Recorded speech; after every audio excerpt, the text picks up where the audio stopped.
رحمتوں کے کھل گئے خزانے،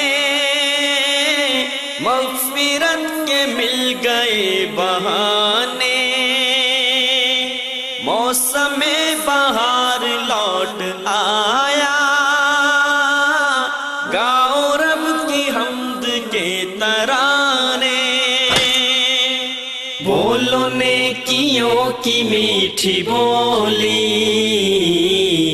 آؤ رحمتوں سے بھر لو جھولی۔ رسول اللہ صلی اللہ علیہ وسلم کا فرمان ہے لا يزال الناس بخیر ما عجلوا الفطر واخروا السحور، لوگ اس وقت تک خیر اور بھلائی پر رہیں گے جب تک وہ سحری کو لیٹ کر کے کھائیں اور افطاری کے وقت میں فوراً افطاری کر لیں۔ اس سحری کو لیٹ کرنے کا کیا معنی ہے؟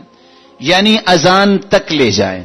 اور دوسری حدیث کے الفاظ ہیں اذا سمع النداء وفی یدہ اناء، اذان ہو رہی ہے اور اس کے ہاتھ میں برتن ہے تو اس کو کیا کرنا چاہیے؟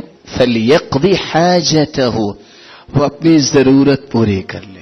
آپ لقمہ کھا رہے اس کو مکمل کر رہے، آپ پانی پی رہے اس کو مکمل کر لیں، لیکن اس کا قطعاً یہ مقصد نہیں ہے کہ آپ جو ہے سحری کرنے بیٹھے ہیں اور اذان شروع ہو گئی ہے اور آپ ہاٹ پاٹ کو اپنے ہاتھ میں پکڑ لے اب یہ ختم ہوگا ہی تو میں چھوڑوں گا، اس کا یہ مطلب نہیں ہے۔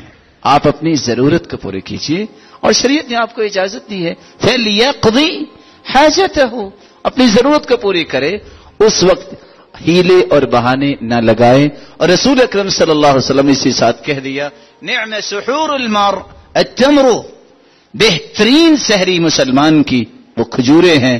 اگر انسان ایسا وقت مضیق ہے، تھوڑا وقت ہے، تو کھجوریں بھی انسان کو سارا دن قوت دیتی ہیں۔ بلکہ میں آپ سے گزارش کروں گا جہاں آپ 10-10 ہزار کی افطاریاں کروائیں گے اپنے ریلیٹیوز کے لیے، وہاں کھجوروں کا اہتمام ضرور کیا کریں۔ حدیث کے الفاظ ہے بیت لا تمر فیہ جیاع اہلہ، جس گھر میں کھجوریں نہیں وہ بھوکے رہتے ہیں۔ وکان یفطر علی رطوبات، اللہ کے رسول ہمیشہ تازہ کھجور سے افطاری کرتے۔ فإن لم یجد فعلی تمرات، اگر تازہ نہ ملتی تو خشک کھجوروں سے افطاری کرتے۔ فإن لم یجد فحسى حسوا من ماء، اگر خشک کھجوریں بھی نہ ملتی تو پانی کے گھونٹ لیتے۔ اور دوسری روایت میں آتا ہے کان یحب العسل والماء الحلو، آپ شہد کو پسند کرتے اور میٹھے پانی کو پسند کیا کرتے۔ اللہ کے دین کی دعوت اور لوگوں تک پہنچانے کے لیے اس ویڈیو کو ضرور لائک، شیئر، کمنٹ اور سبسکرائب کریں۔